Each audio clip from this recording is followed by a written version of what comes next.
Hello friends, welcome back to Santhoshi சமையல். இன்றைக்கி நம்ம பார்க்க போகிறது ஒரு சுவையான ஆனியன் கார சட்னி எப்படி பண்ணலாம் பார்க்கலாம். வாங்க வீடியோக்கு போகலாம்.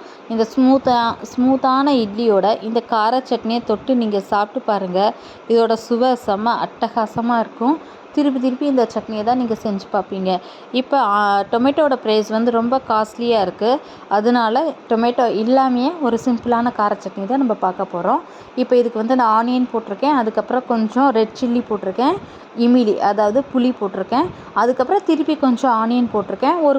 ஒரு கொரன்னு கொஞ்சம் அரைச்சிட்டு திருப்பி பாக்கி இருக்க ஆனியனை நான் சேர்த்துருக்கேன். அப்போ தான் உங்களுக்கு நல்லா அரைபடும் மிக்ஸி ஜாரில். இதுக்கப்புறம் நான் வானிலை எண்ணெய், கடுகு, உளுத்தம்பருப்பு, கடலைப்பருப்பு தாளிச்சிட்டு அரைச்ச சட்னி அதில் விட்டுருக்கேன். கொஞ்சம் அதில் தண்ணி ஆட் பண்ணியிருக்கேன். நீங்கள் அரைக்கிறப்ப ஒரு 2 டேபிள் ஸ்பூன் தண்ணியை விட்டு கூட நீங்கள் அரைச்சிக்கலாம். நிறைய தண்ணி விடாதீங்க, லைட்டாக தண்ணி விட்டால் போதும். இதை குலுக்கிட்டு பாக்கி இருக்க தண்ணி இதில் நான் ஆட் பண்ணிட்டேன். இப்போ செமையாக டேஸ்டியாக ரெடி ஆயிடுச்சு. இது 2 நிமிஷம் மூடி போட்டு வச்சுட்டு நல்லா பச்சை வாசனை போகிற அளவு நல்லா வதக்கிட்டு சர்வ் பண்ணுங்கள். ரொம்ப அட்டகாசமாக சுவையாக டேஸ்டியாக இருக்கும்.